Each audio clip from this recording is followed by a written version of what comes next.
if he has to do that, he'll do that. Why? Why would God do that for him? Because God knew that the world counted on these guys.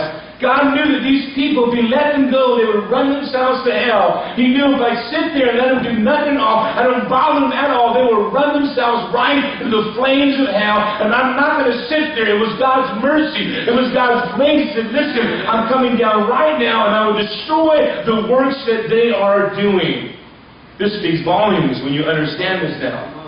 It speaks amazing things you understand. We see the same thing happen in Judges 9, 20-25. That God had to send an evil spirit between Amalek and the cities of Sikkim. God had to literally say, listen, I'll send an evil spirit your way there. We see the same thing with David, that God would do everything He has to do. It says, confuse the wicked, O Lord, confound the speech, for I see violence and strife in the city. God would do things that He has to do to break our things apart, to say, listen, you're off track, you're on the wrong course, you're going to do this all over again. It is not my will for your life. See, when you look at this day, their language was confounded. The God that taught them how to speak, the God that taught them how to live, the God that taught them how to build, had to come down and say, listen, I'm going to make you forget your language. This was one of the greatest miracles. Because literally God changed everything. God shows you and I that He can turn our hearts any way He wants to. God shows you and I, listen, I'm King, I'm Lord, I'm everything that you need in your life. And I'll do whatever I do to save your life. And not only that, but it was a great judgment upon these builders. They were deprived of knowledge.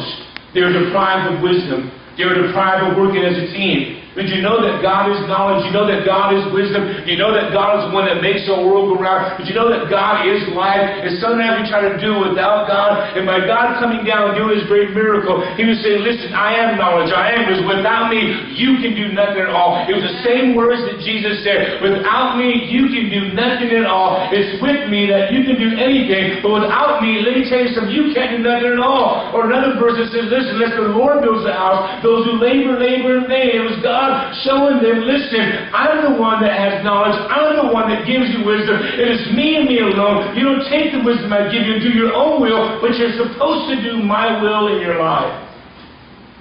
Their building was stopped. They left off to build a city that was in effect confusion by their tongues, and they went off literally all over the world after that. You know what it shows you? That God was saying, listen, I will stop your building if I have to. I will stop what you're doing if I have to. The thing about it is you don't want God to do that at all.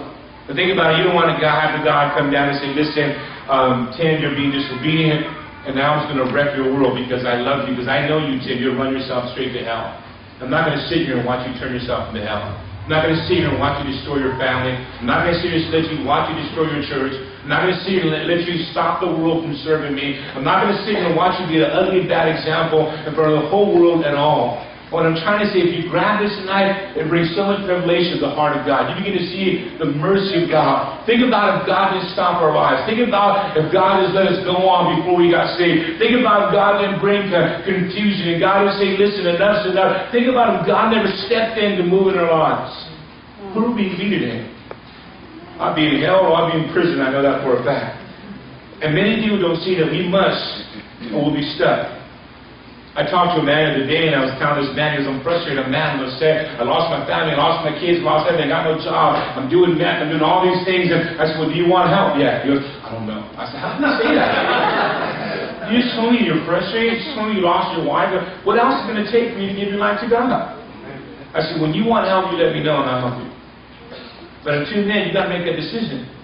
He goes, I'm hungry, I need some food. I said, let me tell you something, you need more than food. But that was because I'm frustrated. You can't see it. And this is how some people are. When you look at this today, God tried and said, listen, I love you and I care for you, and I'm going to stop you dead in your tracks. God is able to blast and bring to naught all the devices and designs of Babel builders. I don't want to be a Babel builder in my life. I don't want to sit there and think that I know better than God, that I can be my own king, my own Lord, I can be my own Savior, and I can be the ruler of my own life, because I know that I've messed up my life, and I know that God loves me too much to sit there and let me destroy my own self. The builders were scattered abroad on the face of the earth. When you look at this day, it's powerful, because you're going to do God's will whether you like it or not. Did you know that? I know you can run 20 years from God, don't matter. You can run 10 years from God, doesn't matter at all. You can run and run and run till your legs fall off, but you ain't never going to get away from God. God, you can run all you want, but you were going to mine. You ever notice that God let them build? God said, go ahead and build. Do your thing. Waste your time. Pick up those bricks. The Tower of Babel, I don't know how big it was, but it was pretty high. Because they were reaching to the heavens. They were trying to reach God in their foolishness. And that's what it is. Foolish to think that I could be equal with God. Foolish is to think that, man, I could sit there and build a life without God. They were literally trying to build. I mean, we know the moon is far away. We know the galaxies are millions of light years away. We know now the satellites and the world and the stars. And there's 6 trillion and sextillions of stars out there. We know the universe is vast. And you look at these people and say, do you know how high it is to get to God? They have space shuttles that go. They have meteors. I mean, things that go up there for millions of years. You can travel. You're never going to end it at all. It will be building for the rest of life and then some.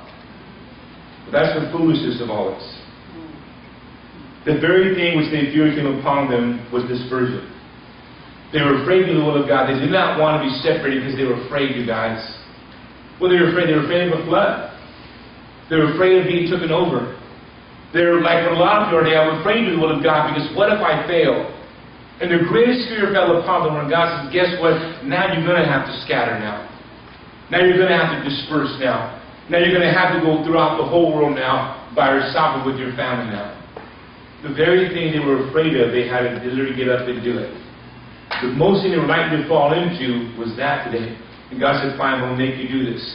When you look at the second thing, was God's work. The Lord scattered them. God's hand to acknowledge that He was the scatterer. God was literally saying, I'm the one that scattered you. I'm the one that woke you up. I'm the one that changed your whole world. But also God was showing them, listen, that for no man can keep together what God has put asunder. God was saying, I'm the boss here. I'm the Lord of Lords. I'm the King of Kings. And it was God that said, listen, what you're doing is you are wrong. The name given that place is called Babel, which means confusion. It means the Babel. It means they were looking for a good name. They walked off the bad name. And I don't want to look for a good name and walk off the bad name. I want to walk over the name that, hey, listen, I was faithful and I was trustworthy before God. I want to be a servant that enters into the joy of the Lord. The children, we look at it today that were on this planet at that time, they were scattered. They were literally scattered. And since that day, it's been scattered, you guys. Since that day, as in Matthew 25, 31, 32, we're going to be scattered until Christ comes back one day. One day we're all going to be one people. One day we're all going to be together. But until then, every single one of us are going to have to move. Until then, every single one of us have a purpose. That was the day that God said, no more will man ever be together in one place. I'm going to scatter you all over the world. One day, that day is coming. When we ain't going to be scattered no more, we'll be a great reunion in heaven. We'll all be one there, one soul, one mind, one everything. But in there is a lot of work that needs to be done. And that's what God was saying. Listen, there is work, there is people, there are people that are hurting. Understand that anybody, single one of you that are here today, if you're going to do the will of God, God's going to have you on a journey. God's going to get you moving. Only dead people do nothing at all. Genesis 11, 4 and 5, then they say, come let us build ourselves a city. They had a goal with a tower that reaches to heaven. So they may make a name for ourselves, not be scattered over the face of the whole earth. They wanted to make a name for themselves. They didn't want to be scattered over all the face of the earth. They were bound together by a relationship. But the Lord came down to see the tower that men were building. And the Lord said, if as one people speaking the same language, they begin to do this, nothing they plan to do will be impossible for them. As I wind this down, and you look at this today, it's powerful because God understands these are people that are evil, you guys. They were wrong. But God understands even though they were evil, if they all spoke the same language, they're going to do impossible things.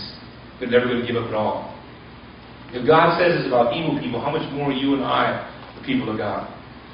If God says, man, these people that are evil, if they keep speaking the same language, they're going to do some powerful things. Nothing's going to be able to stop these guys. They're going to have some powerful things. And nothing's going to be impossible to stop them all. What about we take this in the glory of God? What about we say, man, God, I want to speak your language, God? What about all of us saying, God, let's be in one mind and one accord? As in the book of Acts, they touched the whole world. When they were there saying, God, we know that you are Lord, you are King. The Bible says they turned the world upside down. Why? Because they had one goal, they had one vision, they were one voice, they were one army, they were one soldier, they were one people.